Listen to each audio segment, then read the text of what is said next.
Was it all good times on the west side of the Berlin Wall? We asked Jeanette if she ever felt fear as a resident of West Berlin. You asked me about having fear or so. One thing that you were always reminded of, and I mean that was before my time, but it put shadows on our life too in West Berlin, was that once in a while in the grocery stores they had really cheap tins of meat, like, you know, beef and pork and so on. And as a student I didn't have very much money, so I was always looking forward to these situations when they had these kind of throw-out things.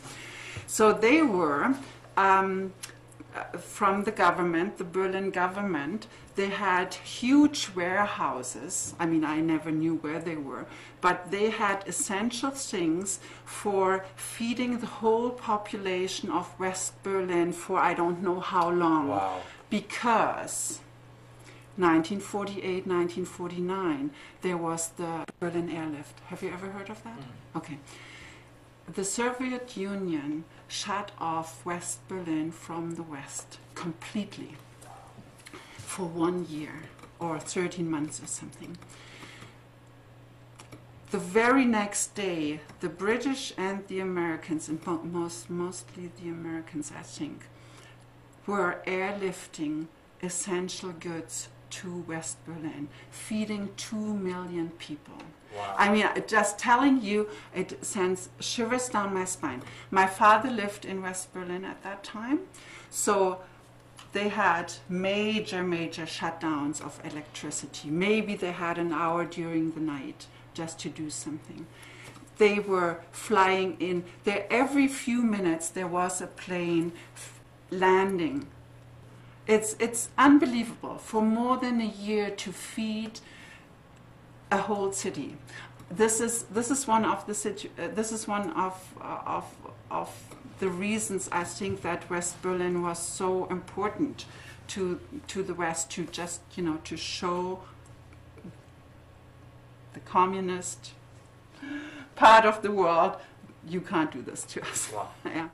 So you were constantly living history. I mean, you were just absorbed by it because you couldn't, you couldn't shut your eyes to it. Yeah. It makes it a special time in history just for that thing alone, that it wasn't anticipated, that it wasn't long overdue, that people weren't waiting, oh, when is it going to happen or whatever, but that it wasn't even expected. Yes. Yeah.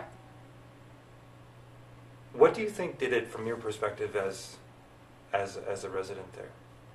What and then meeting the people afterwards, what was it that caused that?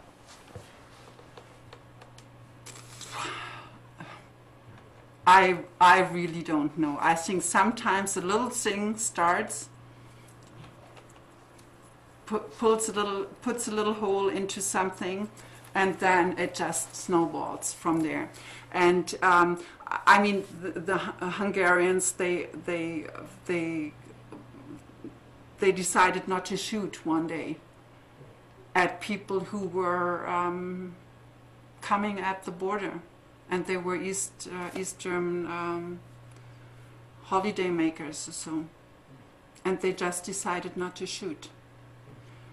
But I think I think the big person in this whole picture is Michael Gorbachev. The former president of the URSS and of the Soviet Union, that he just thought enough is enough.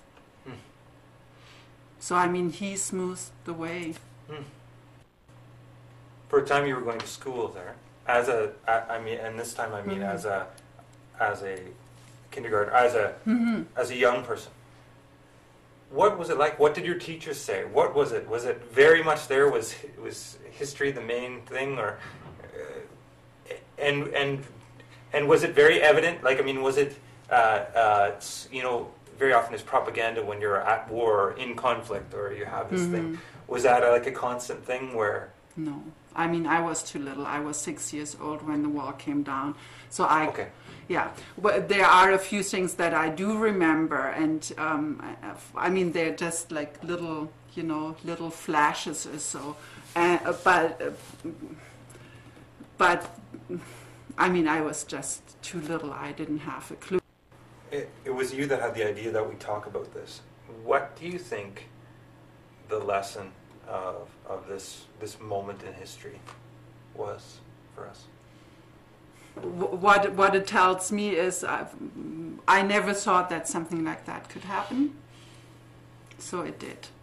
So maybe this comes when I think about the wall, when I hear something on North and South Korea, I understand what's more or less what's happening there. So I can emphasize with them. So hopefully this will one day will happen to them too, that they can be reunited. I think it's horrible for people to build walls to separate people, wherever it is, Israel, Palestine. When there's change, just maybe sit back for a little while and think that this could be positive as well. So this is what I think. Yeah. This is how I sometimes make myself think too.